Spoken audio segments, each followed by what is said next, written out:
And, Good and night, we are folks. live.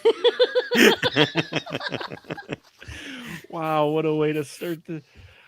Hello, Yay, I'm not canceled. everyone. Hey, Sorry. we're not canceled. Welcome, everyone, to the spoiler room. It is Mark the Movie Man. Thank you for venturing down the stairs, pulling up a chair with your favorite beverage. Mine is wine tonight, and sitting with Coffee. us to talk movie spoilers. And yes, folks, it is a canon fodder special. Our second last, our penultimate canon fodder special. Unfortunately, yeah, I'm. It's a teary. That's why I'm crying. It's not because we were laughing extraordinarily hard before we went live.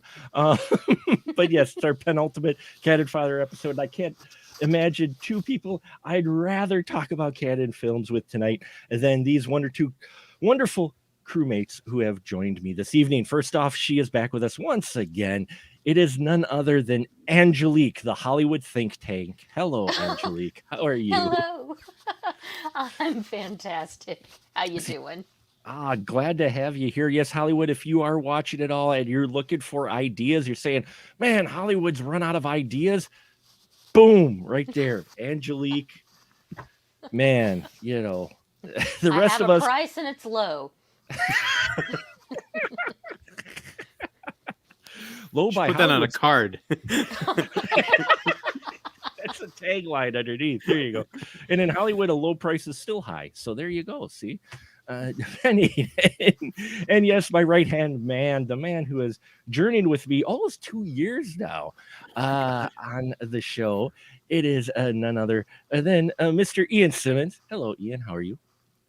I'm doing great. I want to sing the theme song to the movie we're going to talk about tonight because it's officially my theme song now. Delta, the Delta Force. Ellen Silvestri's life changing. I've been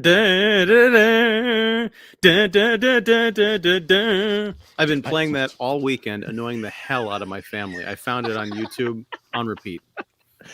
Wow. Well, Yeah. that's okay because then you played the whole soundtrack to this movie. Uh, No, sometimes they do the ramp up. oh, that's right. It's not the whole track. That track is 4.5 minutes long, guys. Although you have been on my Spotify, Mr. Ian Simmons, every like 2 days, I get Iron Eagle theme song. As you So do. I thought you meant I was on your Spotify, like no, you're you're listening not. to me talk about stuff. I'm like, yeah, poor bastard. Find another service. No, but I did read your article on the Eternals, which folks, he's got a live stream. We're going to plug it early. He's got a live stream coming up Thursday because the internet was cruel to him last night. And I read your review, and other people should. And I All could guarantee 3,000 words. I did. It was an extensive review. And I could honestly say that your 8 points you brought up, none of those were my criticisms on the film. So it'll be an Wow. interesting discussion if I can make it the gleek of the Earth's mightiest critics to be there. But tonight, we are not talking about that. We are talking about a canon film. And go figure, Chuck Norris is involved on this one. And since Angelique is here, the wonderful Miss Bone. Angelique, could you give us the synopsis of the Delta Force from 1986? Sure. It's a simple movie. There's not that much to synopsis. This is in the height of rah rah America time.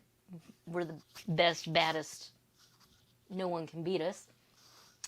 And Delta Force is the story of a group of Special Force soldiers, aka the Delta Force, who take care of big bad problems. And there is a big bad problem on an airplane.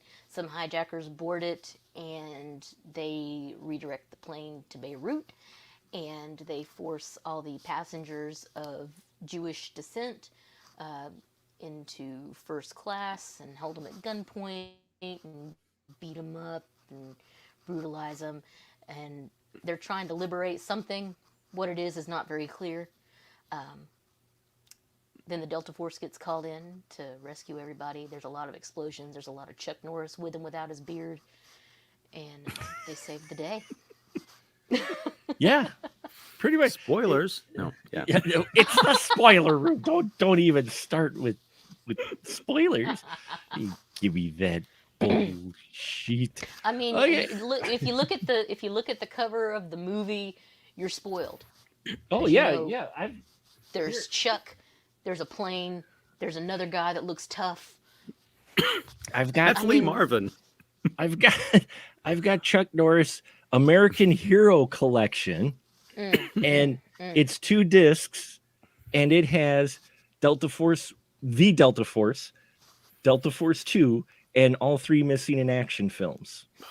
So there's 5 movies on 2 discs, and it is the American Hero Collection, and it They is ought to just such replace the Constitution with that. in the right Smithsonian. right here. This is they need to put this in a cabinet. They need to put copies of this in the cabinet. Just burn the Constitution and put that right there, because you are so right. I can't look at this box without thinking of Hulk Hogan's theme. I am a real American. Fight for the rights of every man. I am a... Anyway, I have Yeah, that, I by need the my way. American flag Zubaz. I've kick got some ass. I've got that on vinyl, by the way, the wrestling album, the first one. Nice. Yeah, it's amazingly cheesy. Kind of like parts of this film. Now, Ian, when was the first time you watched Delta Force? Well, this is the first time I watched it all the way through, but I remember watching it. I was like 10, maybe 11 years old. It was kind of a big deal in my classroom when I was in Catholic school. Specifically, I remember my friends were very fond, and this is not at all PC, but they would go up to like just random kids in the class and go, "Nobody move, nobody get hurt." I'm like, what? Wow. But yeah, I don't know what the hell was going on back in the 80s, but yeah, I don't remember much about the movie, and I don't think I ever watched the full thing until this week. So Wow. yeah, Impressive. it's 2 different movies, which I was not quite expecting. I also was not expecting it to be 2 hours and 5 minutes long. It's a long movie. I forgot how long it was too before I was watching it last night. And I'm like, oh, the movie's over. And I looked at the clock and like, and it wasn't even daylight savings time. It was like, holy shit. What about you, Angelique? You remember when you first saw Delta Force? I do. We were living in Camp Lejeune, and we had these neighbors that were this very strict denomination of Christian, where they couldn't have broadcast television. But they skirted the rules by watching VHS movies, most of which were all rated R or PG-13. But we would all get together on Friday or Saturday nights, and we would make Frito pie. If y'all know what that is. Oh, Yes. I know Frito chili pie. Okay. Oh, hell All yeah. right. Just making sure I didn't. I've made it many we made- times. Yes. Oh, yeah. I'm craving it really bad because this movie just pulls up all kinds of sense memories for me. But, like, Chuck Norris we'd make- chili. Oh, dude, that would sell like motherfucking hotcakes. Wouldn't it? But anyway, It'd be too we'd make tough to chili chew. pie. It chews you. It chews you. Oh, nice. Chuck Norris chili. It chews you. Available at Ralph's. Anyway. But we'd eat dinner and we'd watch movies, and this happened to be one that we watched once, and then it was on like rotation, like every couple of weekends we'd watch Delta Force, and then of course the sequels that came about. But it just that got my little heart going with explosions and beating up the bad guys, because my dad was a Marine. That's what he did. He beat up the bad guys. Dad, do you do that? No, not quite. You should.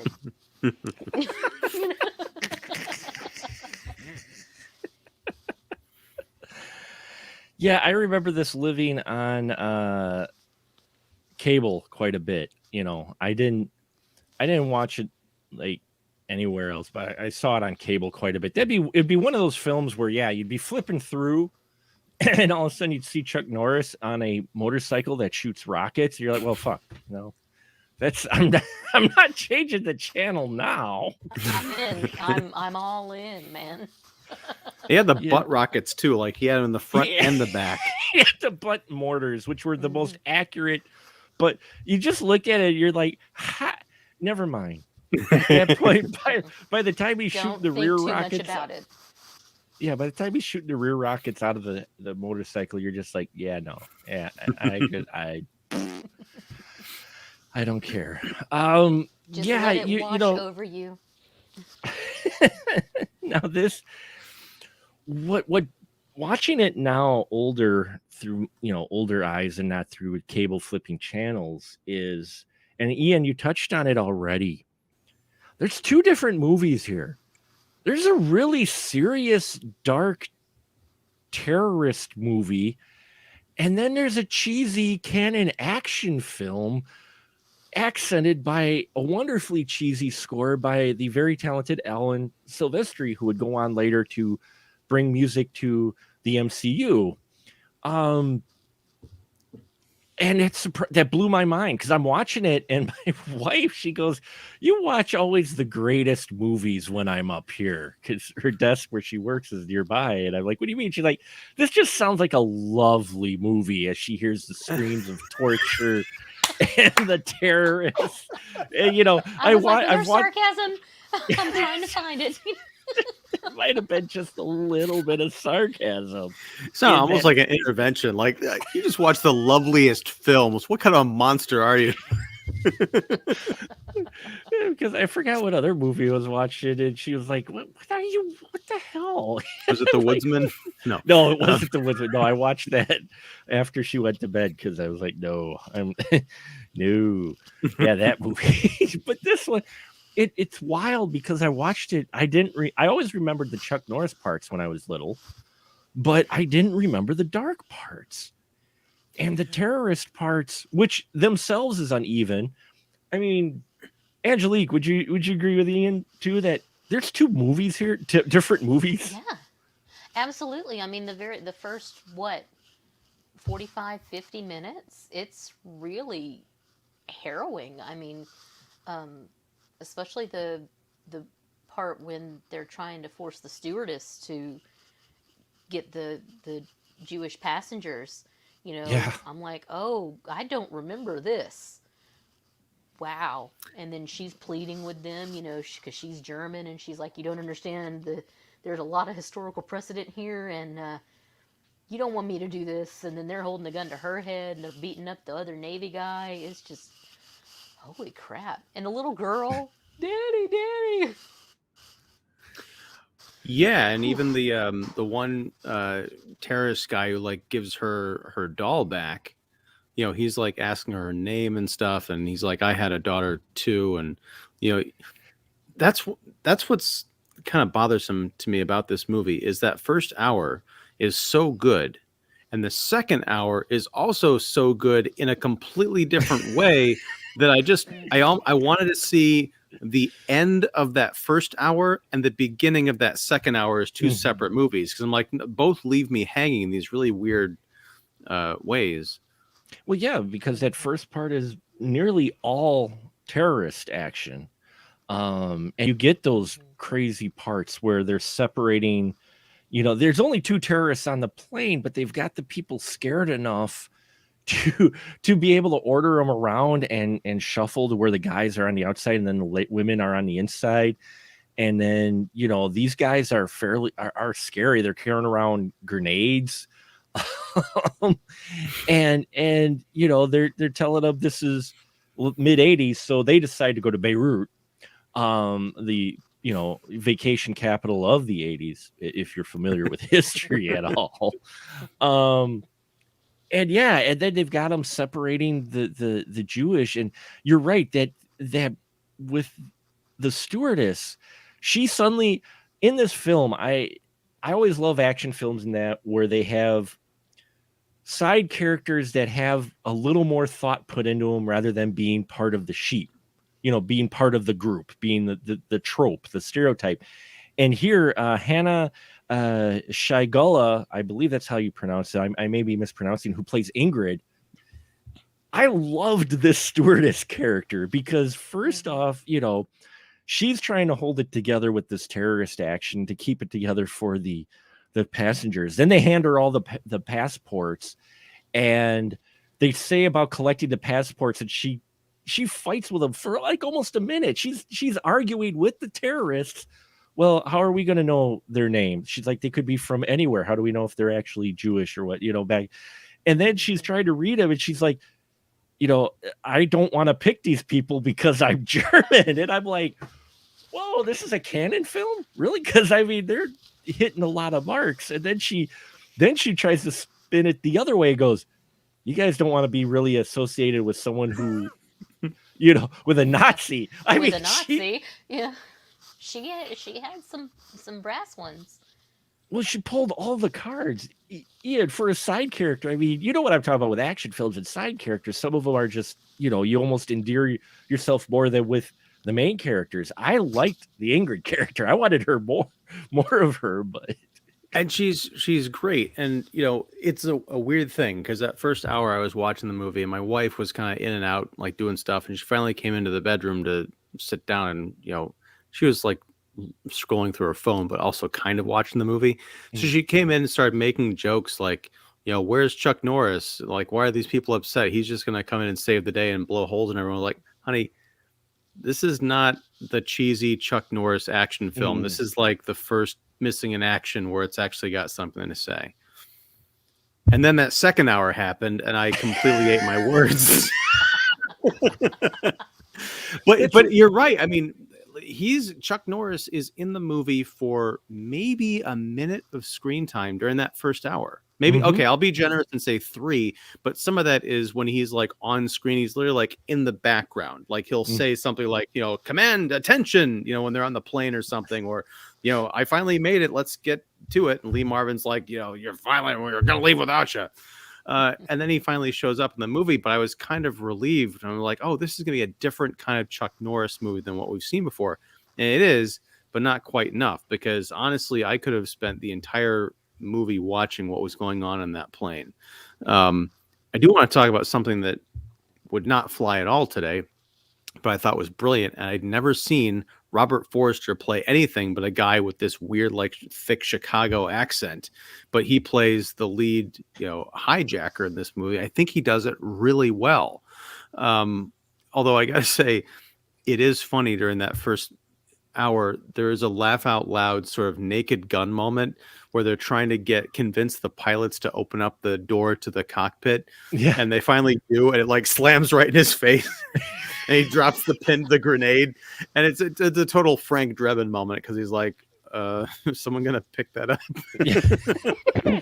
But the door just like boom, and then it just flops right back. Yeah, well, that was an interesting moment. Well, that was the weird thing with the terrorists. Now, I'm putting out there just because, putting this in context, folks. Here we have 2 producers from Israel making a film about a terrorist hijacking that was based off of the real life terrorist hijacking of TWA Flight 847 on June 14th, 1985. This was based off of a real event. So that's probably why the first at least hour of this is so heavy and so dramatic. And for a canon film, actually well directed. I mean, there's some interesting dialogue in here where after they separate, there's a lot of older stars in here too, because canon, they're looking for talent. They're looking for names. Hey, Queen Angelique, Shelley you're going to say, Winters. huh? The Queen, Shelley Winters. Shelley Winters is in here. George Kennedy plays a priest in a wonderful buff priest. A buff priest. I mean, George. This isn't like Naked Gun, George. I mean, he's like Father O'Malley. No, but Angelique, there's your next spec script is buff priest. I'd watch that. Buff priest. Yeah.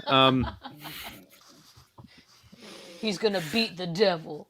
But you know the scene I'm talking about, where after they get him all up front in first class, which is torture by itself, he comes up, and the guy goes, "You're not Jewish, you're Christian," you know, and he's just like, Jesus was Jewish, and we're all Jesus' children. He's like, and I'm just like, the justification he gave, I'm like, this is the Delta Force movie. Sidebar, sorry, Angelique, I'm sorry, you can't write buff priest. It's got to be a movie about a buff priest who's like God's enforcer. He's the crucifixer. Ooh, there you go. Nice. Copyright 2021. Spoiler room. There you go. Writer's credit. There you go. We got this. But I mean, there's other moments like this in this first hour, right, Ian? That surprise you for a canon film. Yeah, I mean, just and that's one of the reasons I was kind of disappointed in the second part of the movie, because it really works as an action film, but they didn't really get. These are supposed to be, I think, Palestinian terrorists. I believe so. Right? Yeah. Possibly. Or Lebanese. Oh, Lebanese. Okay. Yeah. Lebanese. I'm sorry. I'm getting this all jumbled up because it's late. But well, it was I was jumbled. It's jumbled in the movie too. Well, I was hoping that they were going to get more into the politics of this, because especially that scene with the little girl and the one guy talking about his daughter, and I thought, oh, they're not just going to be like cartoon cutout terrorists taking over the plane, vague Middle Easterners or something. They're going to get into who these people are, and maybe they'll come to some kind of an understanding about the hostages and the irony of their whole situation. But no, then it just becomes about like, oh, we're just going to go land and take these hostages to one location, and basically just setting up the fact that the climax is going to have 3 or 4 different location set pieces and motorcycles and blowing up stuff. I'm like, yeah, but that's not. I want more of this, because it really does work. Well, what broke my heart was when they called the first name of Shelley Winter's husband, and she's like, no, it's the camps again. It's the camps again. That was just like, oh man, this is heavy. This is heavy. Yeah. Yeah. And he just said, he said, I think he said, we've survived it before. And we have to be smart again. Yeah.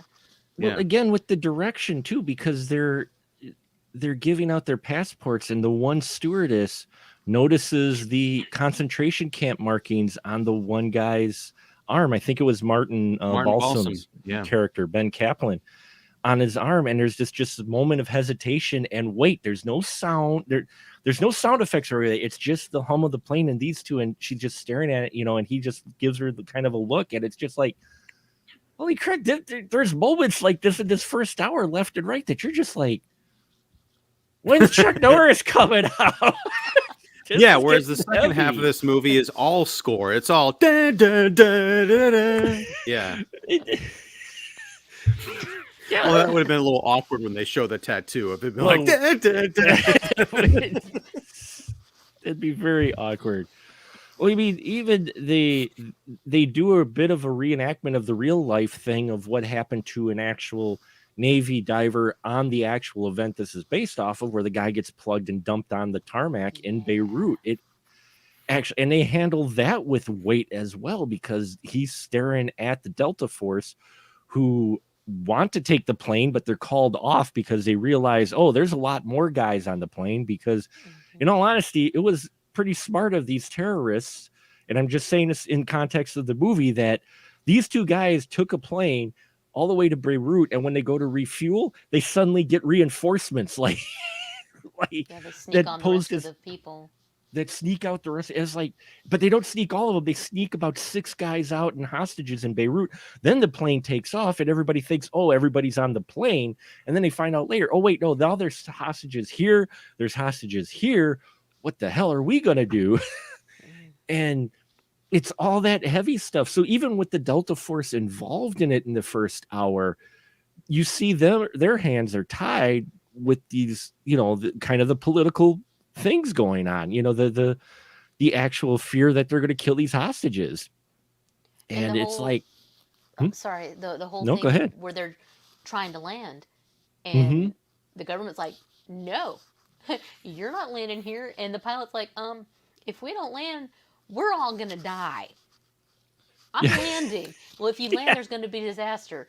And then even the hijacker's like, wait, you're supposed to be on my side. The pilot doesn't give a rat's ass. He's gonna land. Yeah, and the minister's like, absolutely not. And then the military guy's like, dude, we're all fighting for the same cause. Come on, chill out, chillax. Yeah. Have a vodka, you know.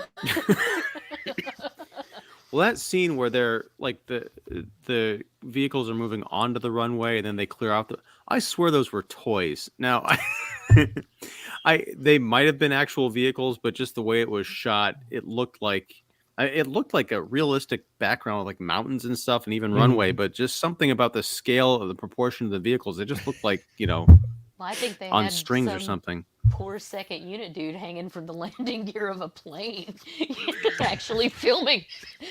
That was real. God. And yes, folks, if you're noticing, we're fighting there's a lot of more. Everybody thinks of just, Lee Marvin on the cover and Chuck Norris in that last half, but there's a lot of interesting characters in here, like Bo Svensson's captain, as we mentioned. He doesn't just get that moment where he says, I'm going to land. There's a moment later on, because the press has finally gotten involved, where he's sitting with a gun to his head. And in all honesty, he's acting cool as a cucumber while he's answering questions, even after the guy threatens him. I'm just like, the captain's badass. Mm-hmm. He is, but I was thinking about that. Like, what? He's in a pretty strong position, even though he's got a gun to his head. Like, what's going to happen if the terrorists kill him? Mm-hmm. Now they just have this plane that's sitting there. It's not going to be able to go anywhere. It's kind of the opposite of what we had in Magnum Force last week, where we had Clint Eastwood in the plane where he had no clue how to drive the plane. So there was really no power there at all. Can we visit the alternate universe where that happens? That Clint Eastwood is the pilot in this movie. I try to think of what I would do if I were a pilot and things went south like that. I'm like, I could turn the seatbelt light on and then just take this thing for a barrel roll, And if you kill me, well, you're just gonna definitely crash. Then we're done, son. I mean, But then I'm like, can a 747 do a barrel roll? Or maybe, I think you're onto something there, Angelique, especially if this took place in the Naked Gun universe. He turns the seatbelt light on and the terrorists go back to their seats. Crisis averted. Oh my God. I just like to let you know, we're all counting on you. Skylaw, baby.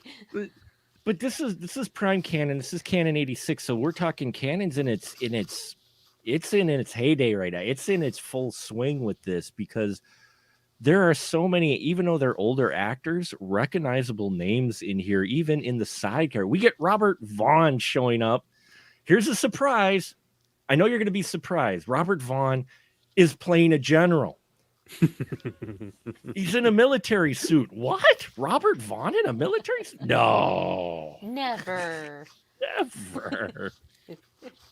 He couldn't save the A-Team show, but hey, he shows up here as, the guy who tells them whether or not they can go or no go. And it was great seeing Robert Vaughn show up. But I mean, Steve James, canon regular, Steve James shows up in this.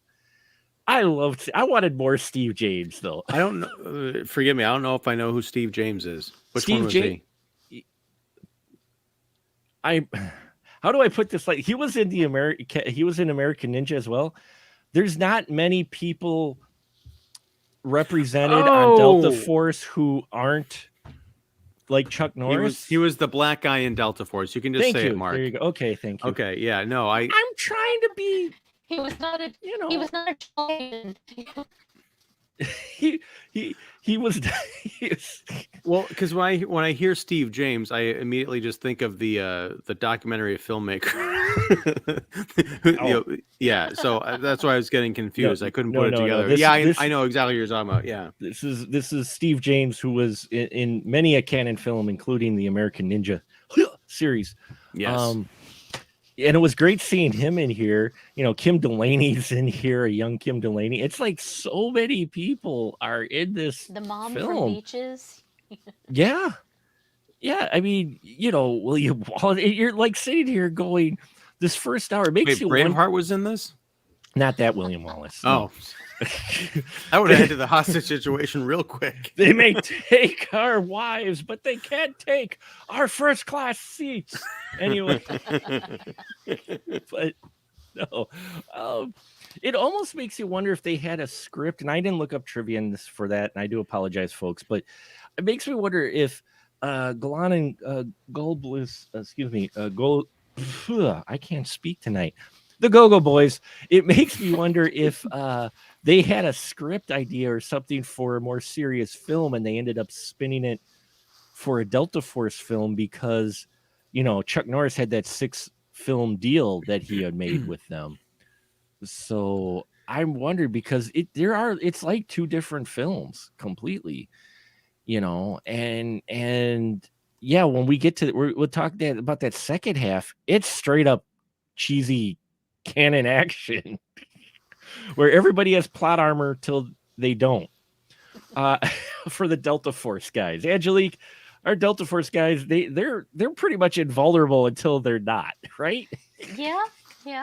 I mean, you can only get shot at point blank so many times before, one of those bullets is going to hit somewhere.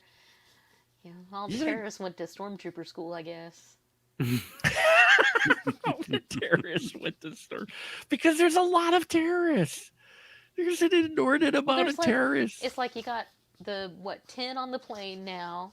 Then you've got the headquarters that's across the street from the Greek Orthodox Church, who I don't like that priest guy, and the priest, he has some eagle eyes. He knew what was up. He's like, okay, all right, I'm seeing you. I'm gonna get on my little teletype. Well, his eagle eyes matched Lee Marvin's owl eyebrows. Did you see those things? You could have let those loose on the terrorists, and they would have been over real quick. Wow. They're like Eugene Levy's. They're insured, They're like insured. Well, if Lee Marvin was still alive, I'd want to see him playing like Eugene Levy's dad or something like that. That would have been amazing. I'm glad you brought it up because what's funny is before we did this on my news feed, someone shared from the Canon Appreciation Group shared something from their collection, which was an early promo for this with, Canon doing what they did best. Sell the film first, then make it from the money that you just sold it from. There's a promo to where this was supposed to be the ultimate Canon film. It was supposed to have Bronson and Norris in the film. That's the way they promoted it at Cannes. Someone had the actual promotion with a picture, edited of these two on it, and it said the Delta Force, and it was supposed to be Bronson. Give me that Other People magazine.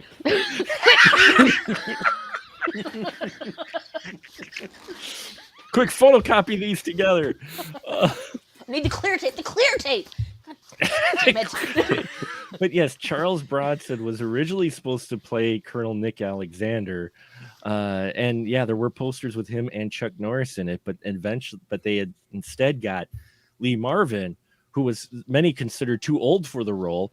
Unfortunately, poor Lee Marvin. The reason we don't see him too much, most likely, is because, according to trivia, he was ill with abdominal pains and an inflamed colon during filming. And yet he still acted where he could. And the most common line is, we aren't going to wait for him. He's always late. That was before they actually yelled action. It was just Chuck Norris was late for the set. He's like, I got to get back to my donut. I've got an inflamed colon. We're not waiting for him. We're not waiting for him. Let's just shoot this fucker. Come on. You can edit him in later with B-roll. You can edit them in with B-roll. Yeah, because the film opened, folks, with this action sequence where we see Delta Force and a apparently botched mission where Chuck Norris suddenly becomes like He-Man because he can lift a burning Jeep off of a gentleman trapped in a helicopter, and he rescues this young man from the helicopter. Pete, which, okay. The acting when he touches the burning Jeep and then he goes, "It's hot." And he blows out his hands. That's it. I mean, it's like perfect. It's hot, and he blows out his hands. That was one take. That was just one take. They were like, "That was perfect, Chuck. Good job." What got me with that whole scene is they set it up with, "Oh, there's one more guy in a chopper, but we couldn't get to him." Okay, the chopper has a number of ways you can get into it. There is the back way where all the flames are. And then there's the side door where if this was a TikTok video with the second most popular TikToker out there, which I love his videos, he would have gone, he would have just waved at the open door on the side that was there all along, that you find out after Norris meanders his way from the back of the chopper to where this guy is trapped next to the open door where there's no flames on the side of the drags them out of? Yeah. Okay, yeah. Okay. There's no flames there. They said, "Well, it's burning, so we can't get to him." I'm like, there's the side door that they eventually pull him out of. Mr. Marvin, sir, I understand you're in a rush, but we can get him. We have time. I've got an open door right here. It's right here. We can go. Why are you going to the back, Chuck? Right here. There's flames back there. He's like, "My personal life is none of your business, sir." It's in his contract. He has to walk through so much fire per movie. He has to go through fire or take his shirt off, and since he doesn't take his shirt off, you have to have fire. That's right. It's funny because this is sort of like a cheesy action movie opening, prologue to this movie, but you easily forget about it because the rest of that first hour is so serious. You almost forget that first part happened. But when Chuck Norris is bringing Pete out, like kind of rushing him, the heroes rush back to the Delta Force. Yeah, fireman's jury. Yeah. I was thinking about that scene. It was either from Airplane or Airplane 2 where Ted Stryker's in the military hospital. He's painting the G.I. Joe with the baby. And then it turns out it's an actual guy. Yeah. I couldn't stop thinking about that one scene. I juxtaposed them in my mind. It was great. But he saves this guy. And again, if you watch enough films, you're like, "Oh, this is going to play into it later because there is special forces unit, a high dangerous occupation. He just saved this guy." And just when I watch it, I go, he's going to die at some point because Chuck Norris saved him, and they're not going to kill Norris. So yeah, heavy for the first hour. Then we get into action Delta Force for the second hour, the cheesy action cannon, until, like I said, plot armor, until the plot calls for someone to get killed. And then who gets killed, Angelique? Babyface Finster. Yeah. Right? The guy he saved at the beginning. Oh, yeah. We were just talking about it. All the deaths and explosions kind of... Oh, sure. Well, because and of course, out of all the people, he gets shot by the main bad guy too. Well, and we can jump a little bit ahead here because we are talking spoilers. I know you love that, Mark. What I loved is at the end of this cheesy, second hour, there's a bit of a callback to the tone of the first hour because they land in Israel, where all the women and children who had been let off the plane earlier are there waiting for their husbands and brothers and whatever. And there's a wonderful, tearful reunion. Everyone's happy.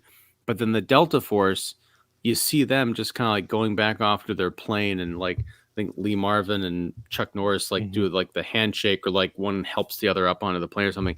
But there's this moment where Lee Marvin is just kind of like standing there looking out at the crowd, and he doesn't look happy. And you just realize that he and the rest of the team, they're not doing the rah rah, yeah, America kicked ass thing. They're like, we lost someone today. We had to kill a lot of people. We're very tired. It was like the gravity of the entire movie had just sunk in, and they just kind of like went off and like, well, we're going back to the ranch, the Pentagon, or whatever for the next one, because we're probably going to have to, kill some more people at some point. Well, yeah, because I mean, they even have some debriefed. Yep. Yeah. Yeah, and D-shirt because it's Chuck. No, no, you're right. It's like all fine, yay, happy landing. They even make a joke about Budweiser because they're handing out Budweiser beer, and they're all singing America as the young gentleman who, our man Scott, Chuck Norris, he saved in the beginning of the film. Well, of course, he's passed on now because his wounds have just come him. And suddenly the music stops, and there's this heavy pause, and Norris does some acting with his face. He looks like he didn't give any lines, but he gives a serious look like there's some way, and everybody kind of goes quiet. And even the guys that they've saved, they're quiet. And it's like this heavy moment that this guy died. It's like it's been canon until then. And then you're right. I actually really loved how this film ended, to where the soldiers, they were making a statement here. Yes, there's lots of statements being made in here, if you didn't catch it, about how soldiers aren't exactly welcomed back after their mission. And that's not why they do it. But at the same time, these missions have impact on them because, they're carrying their dead comrade out the second door. They didn't come through. They could have easily, the rest of the group, like in some other action film, come through with the crowd and yeah. But all of Delta Force unloads from the rear of the plane and kind of fade away. And I'm just like, Jesus, that's a heavy ending for this movie. Until the handshake, and then we get the music, and then it's like. But also in that moment in the plane where Pete dies, I mean, George Kennedy's priest is there to give, like, not exactly last rites, but he's like saying prayers over him. Like, he's so good in this movie. Like, I only really know George Kennedy from those Naked Gun movies and Police Squad, and maybe was he in Towering Inferno or one of those disaster movies? But like, he's so good in this. It's kind of like last week how I said I'm embarrassed to say that one of my favorite movies is now Magnum Force. I feel strange saying, no, you have to watch the first hour of Delta Force. It's some heavy shit. It is well directed heavy shit. We got some comments from the guy who gave us the Apple. Who knew? Hey, now Apple has some heavy things going on, man. Don't be dissing the Apple. The Apple itself probably is heavy. I'll give you that, Mark. Mm-hmm. We'll go to our Facebook comments. Our Facebook user, sorry we don't have the name here, but it says that Delta Force virtually follows Menachem Golan's Operation Thunderbolt. Yes, it does. I've actually seen it, and it's very, very forebeat with it, outside of, I don't think, quite as much of the bombastic music, but it's been a while since I've watched that film. And then he says, it's virtually an Irwin Allen-esque worthy cast, even though it's more like, the cast of a number of Aaron Spelling anthology shows like The Love Boat or Fantasy Island. It is. It's kind of like their guest spots. But they get the moments that the bigger actors, everybody gets their moment in here, from Martin Balsam, Joey Bishop in here, the older actors. George Kennedy gets a wonderful couple moments in this film. They give them some moments. It's not like they're just stunt casting. These guys actually get a little bit of moment to shine again. Guys who may not have been given that many parts at this point in their career. I mean, think about it now. There wouldn't have been anybody over 35 on that plane. Yeah. That's true. We also have here He says Yvonne was Towering Inferno. Kennedy, I think, may have been an Earthquake. Shelley Winters was in the Poseidon Adventure. So Yes, she was. That's one of my favorites. the Poseidon Adventure is a fantastic film. Yeah, it was awesome when Kurt Russell died. Sorry. Yep. What? Those eyes. He is right. Forrester looks like the most well-dressed falafel merchant. You aren't wrong. I didn't go to IMDb and I didn't recognize him in No, the brown you face. don't, because that was. I he's was like, so young. There's a whole lot of brown face going on in this movie. And not too much, mostly with him, but the rest of the terrorists were actually cast as they were Israelis that they cast as the terrorists, which is kind of awkward, but especially for mid 80s. But yeah, no, you're absolutely right. When I see the terrorists in the beginning, though, it was unfortunately reminded me of bad guys from Death Wish, because I'm like, these two guys show up and I'm like, yeah, nowadays TSA would have never even let these two on board.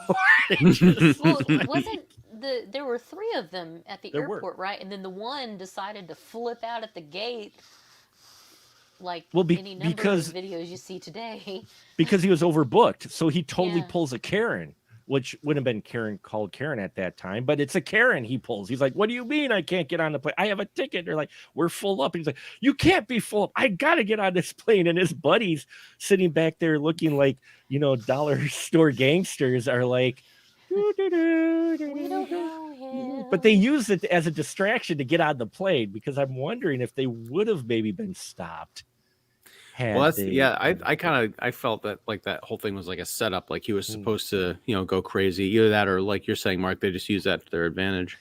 But Angelique, you totally ruined this for me, because now you said there would have been, if they made this today, there would have been no one over 35 on that plane. I'm like casting who would be on the plane now.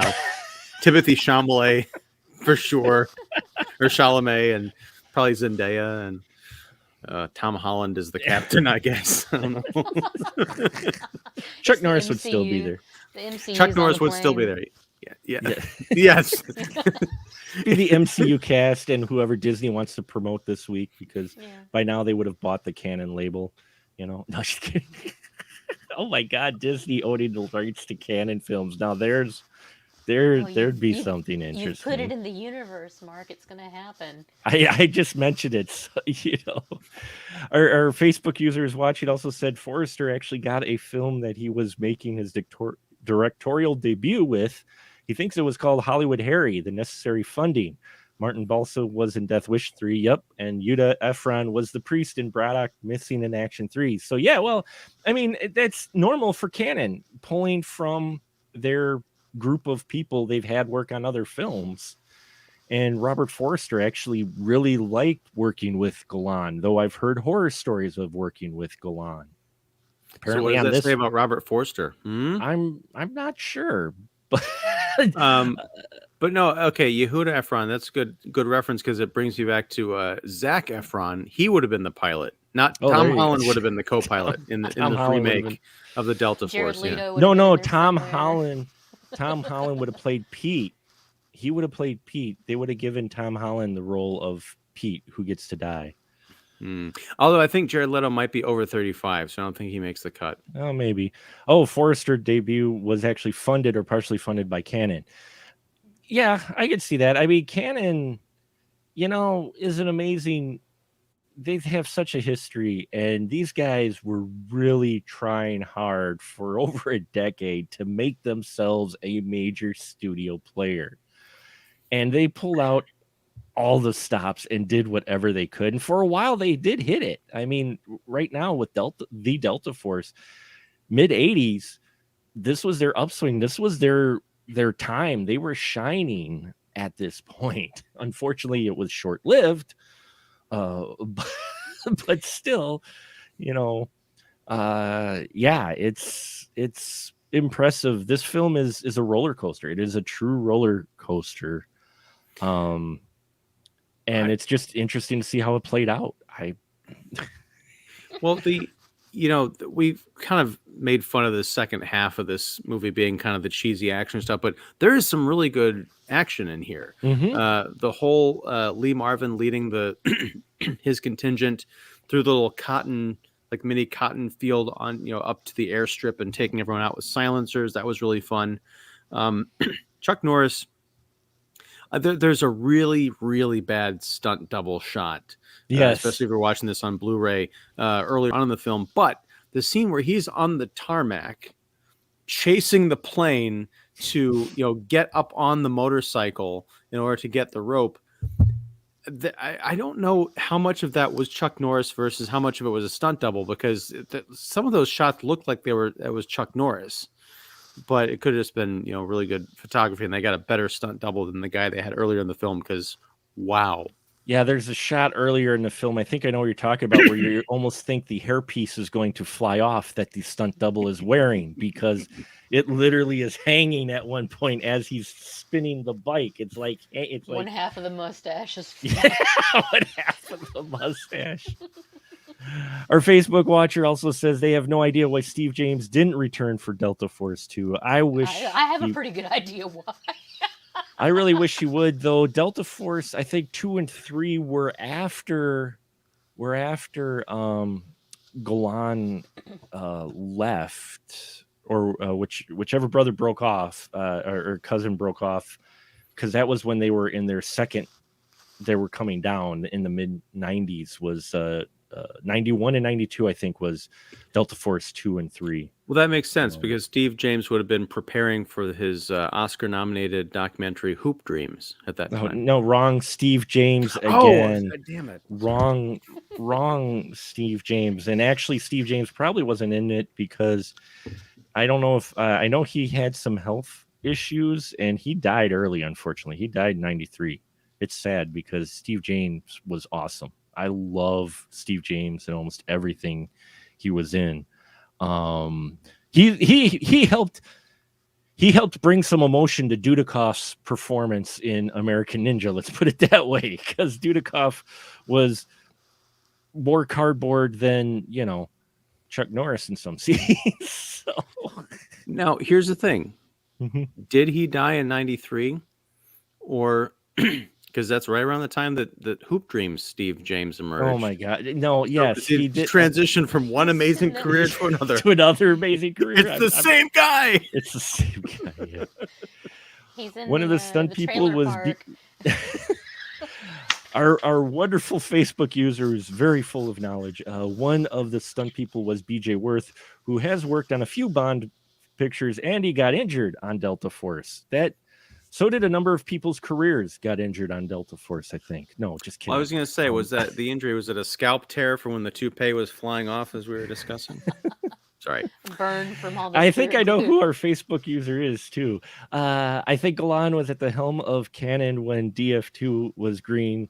Yeah, he was lit, and then there was tragedy thanks to the stunt guy who was under supervision due to, I think, not following protocol on MIA3. Yeah.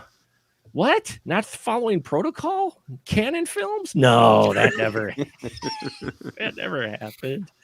I want to give a shout out quick. We've got a wonderful new listeners, and I thank you everybody who's been tuning in tonight live.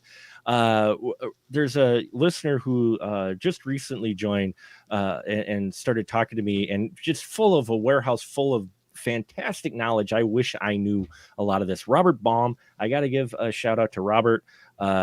Just thank you for tuning in to the episodes. Hope you're enjoying them, and I've been enjoying our conversations where you're just filling me full of knowledge of stuff I knew nothing about, or knew very little about. So thank you, Robert, on that. And as far as this goes with the Canon films, yeah, Delta Force, I think we'll wrap it up with it. Just saying, it's just an unusual film that I'm not sure how I could. Is it good, or is it cheesy good, or is it bad? It's hard to categorize this film, I think. And is there anything we didn't touch on that you guys wanted to talk about? Angelique, was there anything else that you wanted to talk about with this film that we didn't bring up? Chuck's awesome one-liner, good night, sucker. Good night, sucker. Yeah. The bed. Oh my God, that's right. with the bed. Yes, because Chuck Norris, folks, they're raiding the headquarters, and he's looking for folks, and he could have shot under the bed, right? But no, he doesn't. He realizes that there's a guy hiding under the bed. So what does he do? He grabs the mattress and pulls it and goes away, and blam, blam, blam, blam, guy misses. And so then he shoots at him, and then he says, "Good night, sucker." I think it's one of the only 10 lines Chuck Norris has in this film. The guy has less dialogue than Arnold and Conan, I think, in this movie. Chuck Norris really doesn't have a huge amount of dialogue in this film, surprisingly. His character was supposed to have retired. He was on a horse ranch, which I imagine is probably Chuck's ranch. That was probably Chuck Norris's ranch. So hear me out. Hear me out. Okay, Hear me out. here we go. So was actually Walker, Texas Ranger. Oh. Yeah. He was in the Delta Force before he retired from the military and moved to Texas, became a ranger. Then they called him back to the Delta Force to take care of this situation, and then he continued on, kicking ass, taking names, wearing boots. Actually, you could create a whole Norse universe, and they do mention Nam in this because we're only like 10 years out from Nam. The guys talk about they were in Nam, so therefore he was initially Braddock, but then he changed his name to join the Delta Force, and then he went on to be Walker, Texas Ranger, saw the terrorist, came back to Delta Force to fight alongside Lee Marvin, and then went back to be Walker, Texas Ranger before he went and got his foot massaged in... No, wait, no, that was Van Damme. Sorry. Wrong action hero. Actually, he might have got a foot massage too from Danny Trejo in the desert. Who knows? He was, First of all, Mark, I love it. I think you've just created the NCU. But I got a question. Why can Chuck Norris's character have this wonderful, wide-ranging career of multiple identities, yet poor Steve James can't go from being a heroic black action star to an award-winning documentary filmmaker? I sense some injustice here. I support it. I support it. That's thank you. Okay, yeah, it's anything is possible. He was so brought down by the horrors of war and the military lifestyle. Yeah. Sometimes all you have is your dreams. Your hoop dreams. Your dreams. Yeah. Exactly. And we got Wild Man Beyond back, and he said this movie was supposed to have Charles Bronson. Yep. And they would have both been, man, that would have been a wild film. It would have been pre-Expendables because, yeah. There would have had to be an end fight between Bronson and Norris. Well, yeah, they would have had to have infighting disagreement, and you would have had Bronson and Norris's stunt doubles kicking the crap out of each other for a long time for those wide shots, and then the close-ups it would be Bronson and Norris. Though Bronson would just shoot him with a rocket launcher. His character would just come up. Mess around. He doesn't screw around with fighting. No, he goes up and he pops the guys with a rocket launcher who are standing in the middle of the square. I feel like Bronson's the ones who put those rockets onto the motorcycle and provided those to Chuck Norris. My gift to you. And we'll take this one last. And we'll take this one last tidbit of trivia for the night before we round things out. He said, I think one of the chief stunt personnel was Terry Leonard, who did work on Cobra and did the stunt in Raiders where Indy gets dragged under the truck. Wonderful stunt. And yes, that stunt was an homage to Yakima Canuts jumping onto the team of horses and stopping them in the original Stagecoach. I've seen that in a number of documentaries where they mentioned that's what they were going for. Just don't pay attention to the sled that's underneath the gentleman or the hook on the whip that locks onto the braid. Anyway, we don't talk of such things. We don't talk about such things. Oh, and well, there was talk that Cannon had greenlit an action hero to star Bronson, Norris, and Dudikoff called The Deadly Three. Oh my God. There was going to be another sequel, I think, with Norris, but he didn't come back, so they got Dudikoff. I forgot which movie it was in canon lore, but I apologize, but you know where you could get great canon lore? Oh, I'm going to shill it. That's right. That's right. Austin Trunick, here's the volume 1 canon film guide. I've read it. It's wonderful. Canon film guide, volume 2. He's working diligently on it. It's going to be larger than War and Peace and probably far more interesting. But keep an eye out for that. But if you haven't gotten this yet, folks, and you are a canon fan, get it. It is so cool. Yes, I am shilling the hell out of that. And now it is our second last month. This is the penultimate canon fodder episode. So how can we work this out to shoot the cannon? I was trying to figure out today how to shoot the cannon, and we'll get to that in a minute. Cliffhanger. But let's give our final thoughts here. Angelique, The Delta Force. Would you say this was a good film and recommend it, or no? I won't say it's a good film, but I will recommend it. It is required viewing. There you go. For any action fan, because this kind of unlocked the door to all these plane heist and hijack movies that we've got now. To this day, yeah. We don't get as many terrorists. Ever since a certain event, we don't get as many terrorist movies anymore for obvious reasons. You mean the fact that Snakes on a Plane failed? Is that the event you're referring to? I love Snakes on a Plane. Don't slam Snakes on a Plane.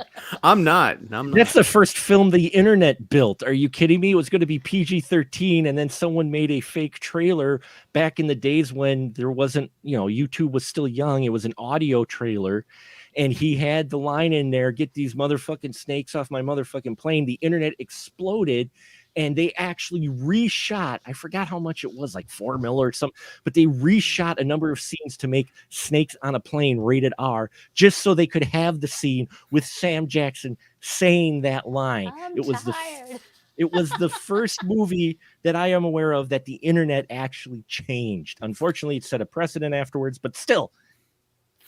Well, and I can also recommend, if anyone has the DVD, I don't know if it's on the Blu-ray, get it and listen to the audio commentary, because Sam Jackson is on there, and they recorded that commentary, I think, a week or 2 weeks before the movie came out.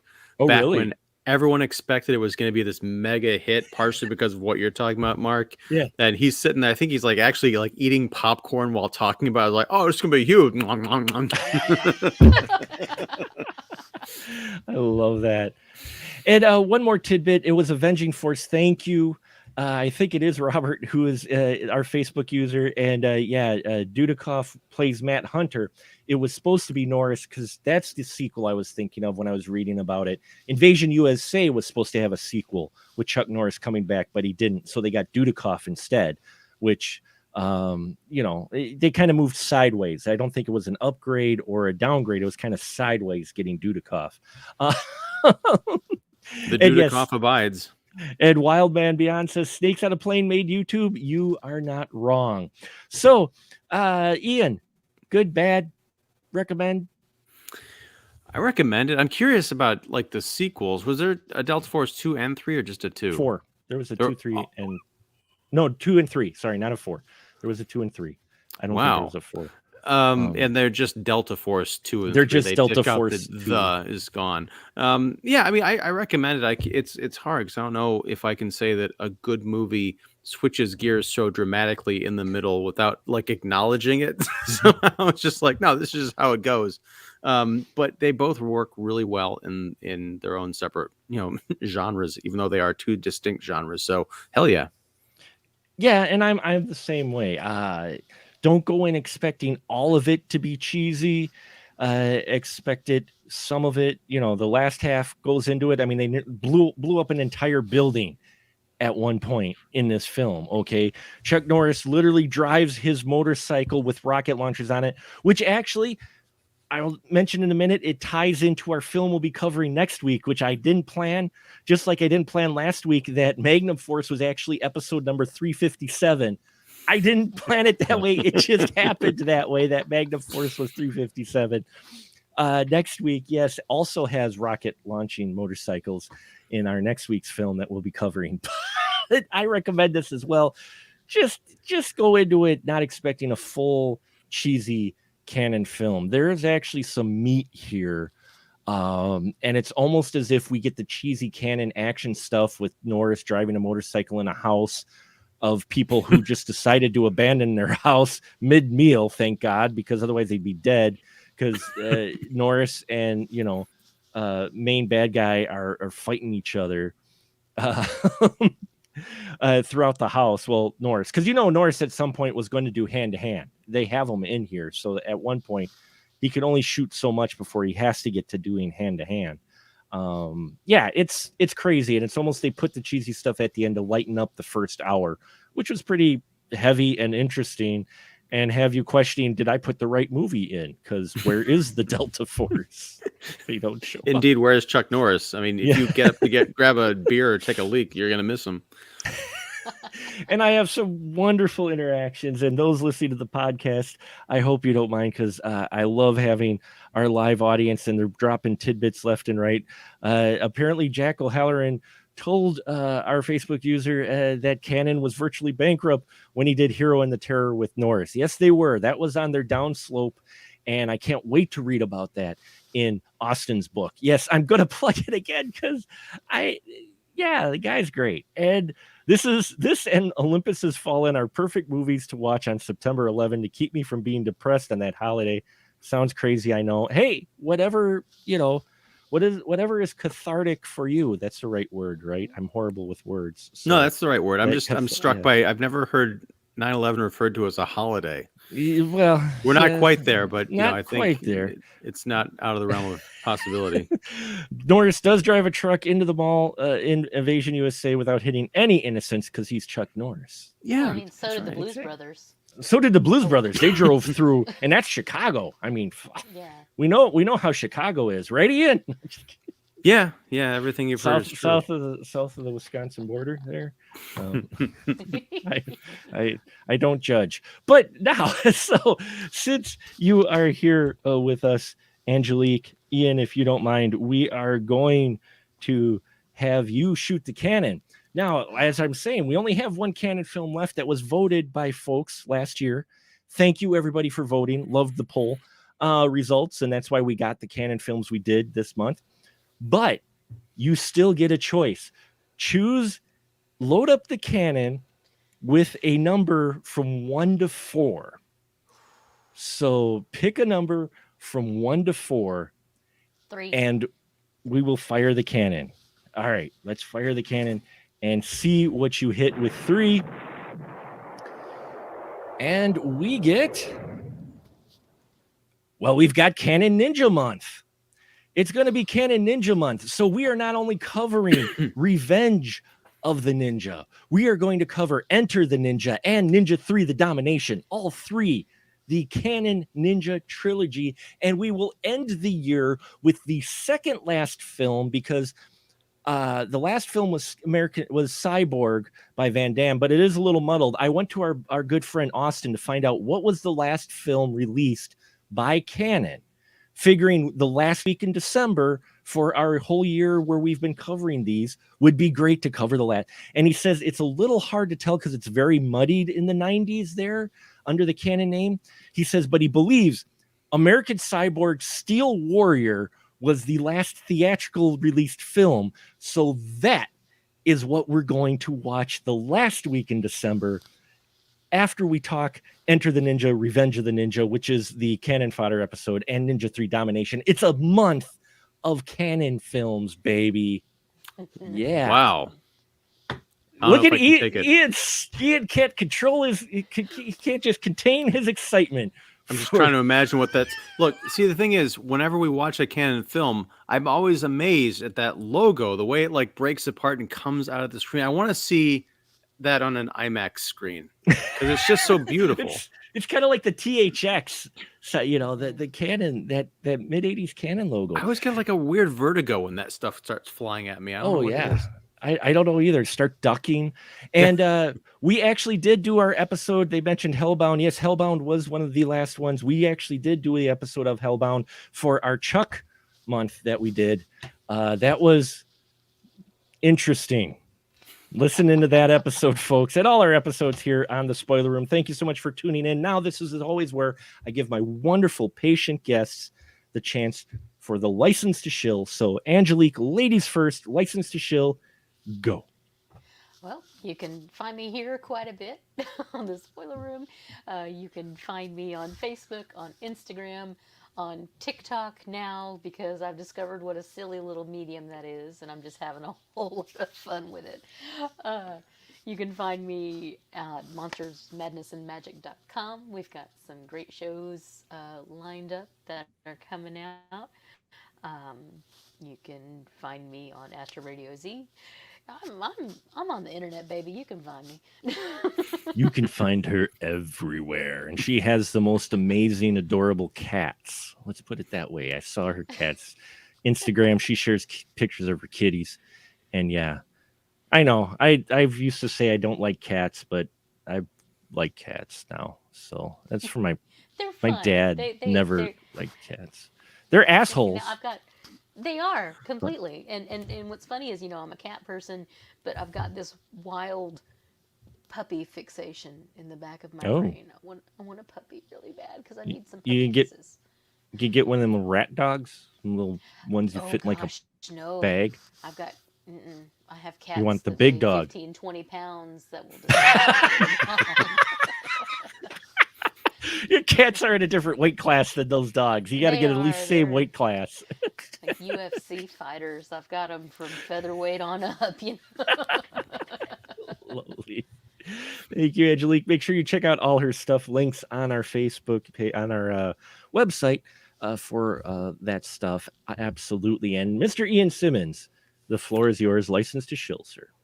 Thanks. I'm Ian Simmons. I run Kicking the Seat, which you can find at kickseat.com, which right now in the written review section, you can read the 3,000 word or so review I did of the Eternals.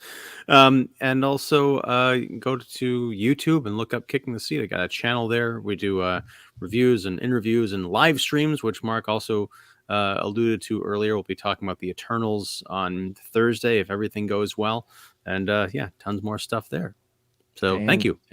You bet. Thank you both. And thank you all for all of our viewers. Wildman Beyond. Robert, I believe, is our Facebook user, has been dropping wonderful knowledge on us this evening. One final bit as we will close. Yes, in 1987, folks, for Premiere Magazine, Canon was named the worst studio. But why did we dedicate a full year to it? Because crap. Who cares if it's the worst studio? They've given us so many gems. I hope we've given you those gems. We've still got a month ahead of us. We've got our full force episode month yet, still in full force. Next week, Ian's looking forward to it. I can tell it. Look at the excitement on his face. It's the closest G.I. Joe film we ever had, and I've been itching to talk about it on the podcast for ages, and we will talk about it next week.